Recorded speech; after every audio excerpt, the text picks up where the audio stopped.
ആകാശവാണി.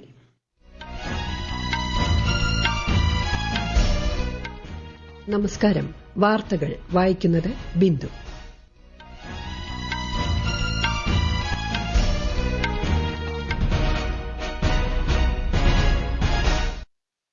പ്രധാന വാർത്തകൾ. Singapore president Tharman ഷൺമുഖരത്നത്തിന് രാഷ്ട്രപതി ഭവനിൽ ഊഷ്മള വരവേൽപ്പ്.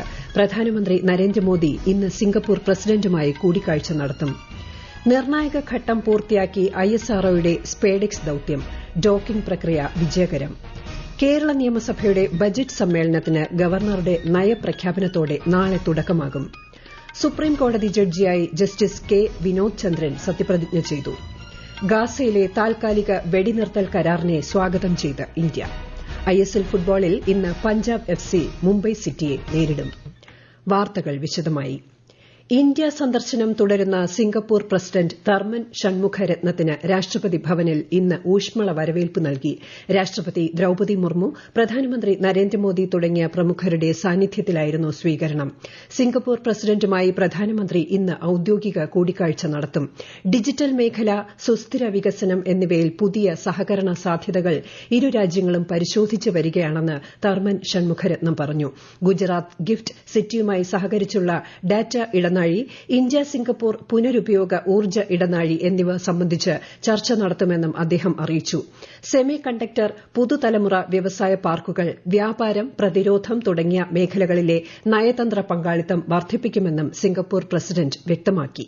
India was one of the first few countries to recognize Singapore's independence in 1965, and since then our relationship has grown by bound. It's a natural partnership between a small country, Singapore, and a very large country, India, but we found ways to cooperate in ways that are near our mutual interests. In a whole range of areas, our business relationships are thriving. In fact, Singapore is the largest investor in India for many years now. 5 ദിവസത്തെ സന്ദർശനത്തിനായി ഇന്ത്യയിലെത്തിയ Tharman Shanmugaratnam വിദേശകാര്യമന്ത്രി S. ജയശങ്കറുമായും ഇന്നലെ കൂടിക്കാഴ്ച നടത്തിയിരുന്നു. അദ്ദേഹം നാളെ ഒഡീഷ സന്ദർശിക്കും.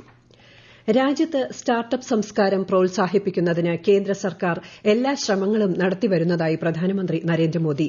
Startup India സംരംഭത്തിന്റെ 9ാം വാർഷികത്തോടനുബന്ധിച്ച് സമൂഹമാധ്യമത്തിലൂടെ ആശംസാ സന്ദേശം നൽകുകയായിരുന്നു അദ്ദേഹം.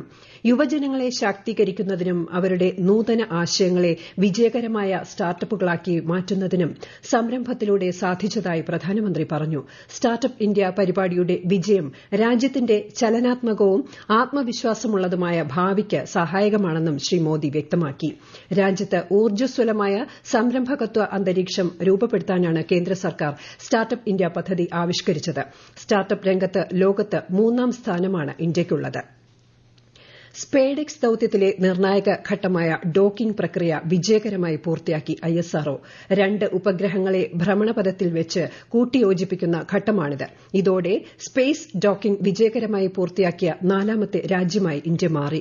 തിളക്കമാർന്ന ഈ നേട്ടത്തിൽ ISRO ശാസ്ത്രജ്ഞരെയും ബഹിരാകാശ സമൂഹത്തെയും പ്രധാനമന്ത്രി നരേന്ദ്രമോദി അഭിനന്ദിച്ചു. രാജ്യത്തിന്റെ ഭാവി ബഹിരാകാശ ദൌത്യങ്ങൾക്ക് ഈ നേട്ടം സുപ്രധാന ചവിട്ടുപടിയാണെന്നും പ്രധാനമന്ത്രി സമൂഹമാധ്യമത്തിൽ കുറിച്ചു. വിശ്വസനീയമായ നേട്ടമാണ് ISRO കൈവരിച്ചതെന്ന് കേന്ദ്ര ശാസ്ത്ര സാങ്കേതിക സഹമന്ത്രി ജിതേന്ദ്ര സിംഗ് വിശേഷിപ്പിച്ചു. ഭാരതീയ അന്തരീക്ഷ നിലയം, ചന്ദ്രയാൻ 4, ഗഗൻയാൻ ഉൾപ്പെടെ ഇന്ത്യയുടെ ഭാവി ദൌത്യങ്ങൾക്ക് ഇത് മുതൽക്കൂട്ടാവുമെന്നും അദ്ദേഹം അഭിപ്രായപ്പെട്ടു. അന്താരാഷ്ട്ര യാത്രക്കാർക്ക് സുഗമവും സുരക്ഷിതവുമായ ലോകോത്തര എമിഗ്രേഷൻ സൌകര്യം ഉറപ്പാക്കുന്ന പരിപാടിക്ക് കേന്ദ്ര ആഭ്യന്തരമന്ത്രി അമിത്ഷാ ഇന്ന് തുടക്കമിടും. മുംബൈ, ചെന്നൈ, കൊൽക്കത്ത, ബാംഗ്ലൂർ, ഹൈദരാബാദ്, കൊച്ചി, അഹമ്മദാബാദ് വിമാനത്താവളങ്ങളിലാണ് അതിവേഗ ഇമിഗ്രേഷൻ വിശ്വസ്ത സഞ്ചാരി സംവിധാനം കേന്ദ്രമന്ത്രി ഇന്ന് ഉദ്ഘാടനം ചെയ്യുക. രാജ്യത്തെ 21 വിമാനത്താവളങ്ങളിൽ ഈ സൌകര്യം നടപ്പാക്കാനാണ് തീരുമാനിച്ചിരിക്കുന്നത്. സുപ്രീംകോടതി ജഡ്ജിയായി ജസ്റ്റിസ് കെ വിനോദ് ചന്ദ്രൻ ഇന്ന് സത്യപ്രതിജ്ഞ ചെയ്തു. ചീഫ് ജസ്റ്റിസ് സഞ്ജീവ് ഖന്ന സത്യവാചകം ചൊല്ലിക്കൊടുത്തു. എറണാകുളം പറവൂർ സ്വദേശിയായ ജസ്റ്റിസ് വിനോദ് ചന്ദ്രൻ കേരള ഹൈക്കോടതി ജഡ്ജിയായും പട്ന ഹൈക്കോടതി ചീഫ് ജസ്റ്റിസായും സേവനം അനുഷ്ഠിച്ചിട്ടുണ്ട്. തിരുവനന്തപുരം ലോ അക്കാദമി ലോ കോളേജിൽ നിന്ന് നിയമബിരുദം നേടിയ അദ്ദേഹം 1991 അഭിഭാഷകനായി പ്രാക്ടീസ് ആരംഭിച്ചത്. 2007 മുതൽ 2011 വരെ കേരള സർക്കാരിന്റെ സ്പെഷ്യൽ പ്ലീഡറായും സേവനം അനുഷ്ഠിച്ചിട്ടുണ്ട്.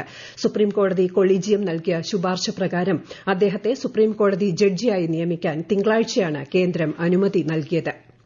ഒരു ദിവസത്തെ സന്ദർശനത്തിനായി കർണാടകയിലെത്തിയ ഉപരാഷ്ട്രപതി ജഗ്ദീപ് ധൻഖറെ ഗവർണർ തവർചന്ദ് ഗെഹ്ലോട്ട് കേന്ദ്രമന്ത്രി പ്രഹ്ലാദ് ജോഷി തുടങ്ങിയ പ്രമുഖർ ചേർന്ന് സ്വീകരിച്ചു. ധാർവാഡിലെ കാർഷിക കോളേജിൽ നടക്കുന്ന അമൃത് മഹോത്സവത്തിലും പൂർവ്വ വിദ്യാർത്ഥി സംഗമത്തിലും ശ്രീ ധൻഖർ ഇന്ന് മുഖ്യാതിഥിയായി പങ്കെടുക്കും. ഈ വാർത്തകൾ ആകാശവാണിയിൽ നിന്ന്. ആകാശവാണി വാർത്തകളും വാർത്താധിഷ്ഠിത പരിപാടികളും All India Radio News Thiruvananthapuram YouTube ചാനലിലും @All India Radio News Thiruvananthapuram Facebook പേജിലും AR ന്യൂസ് _തിരുവനന്തപുരം ഇൻസ്റ്റഗ്രാം അക്കൌണ്ടിലും @AR ന്യൂസ് _TVM X ഹാൻഡിലും ലഭ്യമാണ്. കേരള നിയമസഭയുടെ ബജറ്റ് സമ്മേളനത്തിന് ഗവർണറുടെ നയപ്രഖ്യാപനത്തോടെ നാളെ തുടക്കം. ഫെബ്രുവരി 7-നാണ് സംസ്ഥാന ബജറ്റ്. മാർച്ച് 28 വരെയുള്ള കാലയളവിൽ 27 ദിവസമായിരിക്കും സഭ ചേരുക.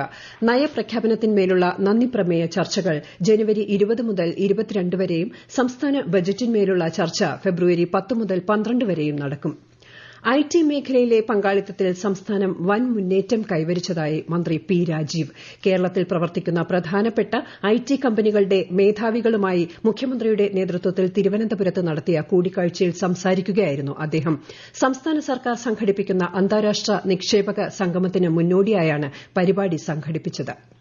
Ease of doing business in Kerala has been ranked the number 1, first time in the history. This continuous effort from 2016. We have made several amendments to the existing legislations and acts and rules. 2016 IT sector തന്നെ 75,000 IT professionals ഉണ്ടായിരുന്നു. ഇപ്പോൾ 2.5 lakhs IT professionals are working in the state of Kerala. ബഹുമാനായ മുഖ്യമന്ത്രിയുടെ നേതൃത്വത്തിൽ എല്ലാ മേഖലകളെയും കോർത്തിണക്കിയാണ് പ്രവർത്തിക്കുന്നത്. Is of doing ബിസിനസ്സിൽ നമുക്ക് റാങ്ക് കിട്ടുന്നത് എല്ലാ വകുപ്പുകളിലും വരുത്തിയ മാറ്റങ്ങളുടെ ഭാഗമായിട്ടാണ്. കൊച്ചി ഡയലോഗ് 2025ന്റെ ആദ്യ പതിപ്പ് കേന്ദ്ര വിദേശകാര്യ സഹമന്ത്രി കീർത്തി വർദ്ധൻ സിംഗ് ഇന്ന് ഉദ്ഘാടനം ചെയ്യും. വിദേശകാര്യ മന്ത്രാലയത്തിന്റെയും കൊച്ചിയിലെ സെന്റർ ഫോർ പബ്ലിക് പോളിസി റിസർച്ചിന്റെയും സംയുക്താഭിമുഖ്യത്തിലാണ് പരിപാടി സംഘടിപ്പിക്കുന്നത്. ഇന്ത്യയും GCC രാജ്യങ്ങളും തമ്മിലുള്ള ബന്ധങ്ങൾ മെച്ചപ്പെടുത്തുന്നതിന് സംബന്ധിച്ച ചർച്ചകൾ ഇതിൽ നടക്കും. നെയ്യാറ്റിൻകര സമാധി വിവാദത്തിൽ കല്ലറ തുറന്ന് മൃതദേഹം പോസ്റ്റ്മോർട്ടത്തിനായി തിരുവനന്തപുരം മെഡിക്കൽ കോളേജിലേക്ക് മാറ്റി. ഗോപൻ സ്വാമി എന്നറിയപ്പെടുന്ന ആറാലുംമൂട് സ്വദേശിയുടെ കല്ലറ കനത്ത പോലീസ് സുരക്ഷയിൽ ഇന്ന് രാവിലെ തുറന്ന് ഇൻക്വസ്റ്റ് നടപടികൾ പൂർത്തിയാക്കുകയായിരുന്നു. കുടുംബത്തിന്റെ ഭാഗത്തുനിന്നും എതിർപ്പുണ്ടായില്ല. കല്ലറ പൊളിക്കുന്ന നടപടി തടയണമെന്ന കുടുംബത്തിന്റെ ആവശ്യം ഹൈക്കോടതി ഇന്നലെ തള്ളിയിരുന്നു. മുംബൈയിലെ വീട്ടിൽ അതിക്രമിച്ചു കയറിയ മോഷ്ടാവിന്റെ ആക്രമണത്തിൽ ബോളിവുഡ് താരം സെയ്ഫ് അലി ഖാന് പരിക്ക്. 6 കുത്തുകളേറ്റ് അദ്ദേഹത്തെ ഇന്ന് പുലർച്ചെ ആശുപത്രിയിൽ പ്രവേശിപ്പിച്ചു. കുട്ടികൾ ഉൾപ്പെടെയുള്ള കുടുംബാംഗങ്ങൾ വീട്ടിലുള്ളപ്പോഴാണ് മോഷ്ടാവ് കടന്നുകയറിയത്. ശസ്ത്രക്രിയയ്ക്കു ശേഷം ആരോഗ്യസ്ഥിതിയെക്കുറിച്ചുള്ള കൂടുതൽ വിവരങ്ങൾ അറിയിക്കാമെന്ന് ആശുപത്രി അധികൃതർ വ്യക്തമാക്കി.